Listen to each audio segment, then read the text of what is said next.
Welcome back to Leeds Lately. Before we get into this video, if you could just hit that button down below. We are now just around 250 subscribers from 10,000. We are so close now, so every little click of that button helps.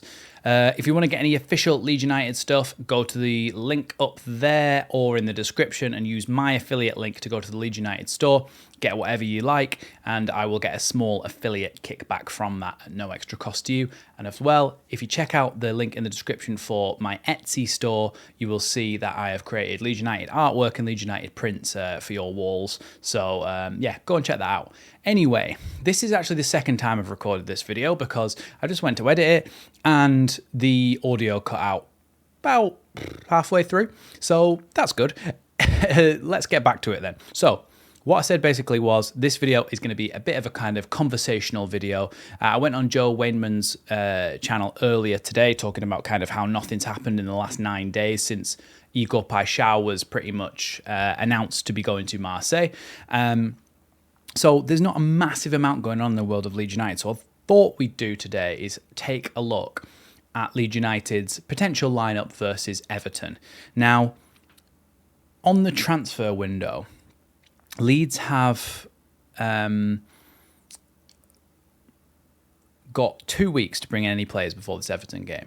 But because it's Daniel Farke and because of the way that we've seen him operate before, we kind of know that he's not going to start any players that he signs from now until the Everton game because he likes to give them a little bit more time to bed in, which is why I think, personally, I think that the full starting 11 in this game against Everton on the opening day of the season for Leeds will be comprised of players that are already at Leeds United. So that's what we're going to have a little look at today. So if we get the board up here to give you a little bit of a visual representation of this, the first thing we're going to do is just quickly say, I think it's going to be Lucas Perry in goal.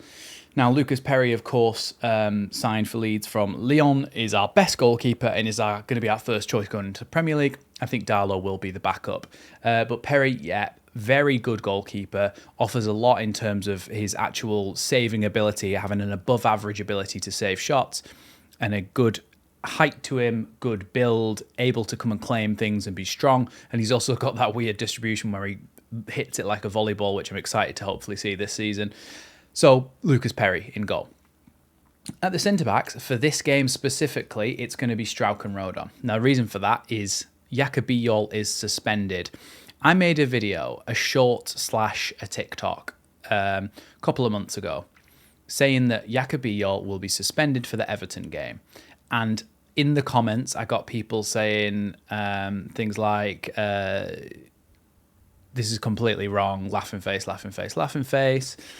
There was loads more comments saying, this is just not true, this is false, oh look, another YouTuber pumping out false information.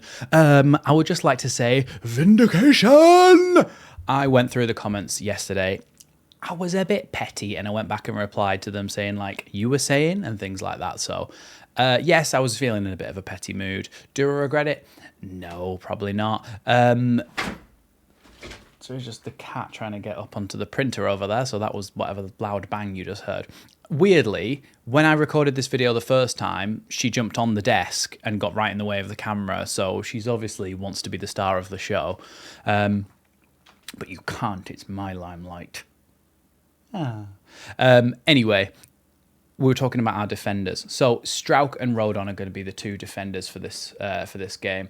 Oh, I seem to be missing one of these. I wonder if I can copy and paste that. No, I can't. It doesn't matter for this because we're not looking at the half spaces. So yeah, Struijk and Rodon, two very solid central defenders, been at the club for a few years, and we know what they can do. They're going to be the two centre backs for this game, I believe. Fullbacks, again, kind of picks itself. You've got Gabriel Goodmanson, who's been brought in to replace Junior Firpo, and he should be the starting fullback over on that left-hand side with his ability to get forward, overlap, and potentially find himself in these areas to maybe even get in on goal as well if he wants to. So that's Gabriel Goodmanson.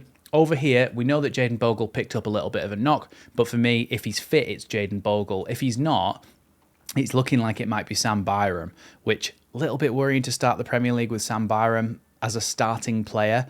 But hopefully, and I'm really hoping that we're bringing James Justin as a backup for both of these sides, essentially as the fullback. So for the moment, Jayden Bogle makes up the last position of that back four. The next one then is Stack and Ampadu. I truly believe that Stack and Ampadu are going to be those two holding midfielders in this game. And again, that kind of picks itself because as long as neither of them get injured, they're both very solid players, can drop in when needed into these centre-back positions, and can do a very good job defensively, trying to kind of keep things in check on the defensive side of things and build up attacks from those holding positions. So I think that's going to be Stack and Ampadu. The first kind of contentious position then really is this number 8 role, because it's between Sean Longstaff and El-Khannouss. Now, Sean Longstaff was not great against Villarreal, and I think he picked up some good positions in certain areas. So he would come into here, for example, and when they were trying to play out from the back, he'd be very good at actually coming and picking that ball off because his positional sense was really good. But the problem was when he did get the ball back, he would attempt to play it into Metrose and he would play it straight into their defender and really not be great at his kind of passing in the final third. So I think that becomes a little bit of an issue because you don't want to give the ball away. So I think he's a little bit rusty at the moment. So personally for me, Daniel Farke, I think, is going to go with El-Khannouss because he knows that he can trust him. He's had him for a few years. He knows the system. He's very solid. He doesn't really give the ball away. And he's just a good player to keep you ticking over in midfield. So for me, I think it's going to be El-Khannouss in the number 8 role. Over on the right-hand side then, obviously Aronson played over on the right in that last game against Villarreal, but I think it's going to be Daniel James, and I think he trusts Dan James to do the job that he knows he can do, especially with his ability to now kind of cut back on his left foot, curl balls in towards the back post for the striker, who we'll talk about in just a second. But Dan James is definitely, for me, going to be the starting option on that right-hand side. When we do come over to the striker, this is the other contentious one, or another contentious one, because the left wing as well is a little bit up for grabs. A lot of people will think it's probably going to be Joel Peru. I personally think that he will go for Lucas Mecha because I think he fits what Daniel Farke wants his team to do a little bit more. That's where I'm coming from with this one. And I think as well he's got the aerial presence and the hold-up play to get on the end of balls like this from Dan James into the box and nod them past the goalkeeper. That's kind of where I'm thinking that he's going to come in clutch. He'll also be in a good position, in good positions to pick up the ball when giving it in from the midfield here and hold off the players like this to be able to bring in the other players around him, which in this case moves us on nicely to the left-hand side. So for me, it's a toss-up between Gnonto and Ramazani. I personally, if it was me picking the team, I think I'd give Ramazani a run at this game just to try and get him in the swing of things, get him trying to run down the line, knock the ball past people and take them on. But I think that Daniel Farke will go for Gnonto and then bring Ramazani on later in the game. But Gnonto definitely does have his benefits. He's got experience playing in the Premier League before. He's scored a couple of goals in the Premier League as well. So I think that Wilfred Gnonto's the guy out here on this left-hand side. And I think he's going to be the one to start the game. Gnonto and Ramazani, almost kind of comparable in terms of their quality at the moment. Slightly different types of players, but for me, yeah, Gnonto's probably going to start on that left-hand side. And I do think, like I said before, that the kind of transfers that come in between now and that game won't start unless perhaps it's a James Justin and he needs to play it right back.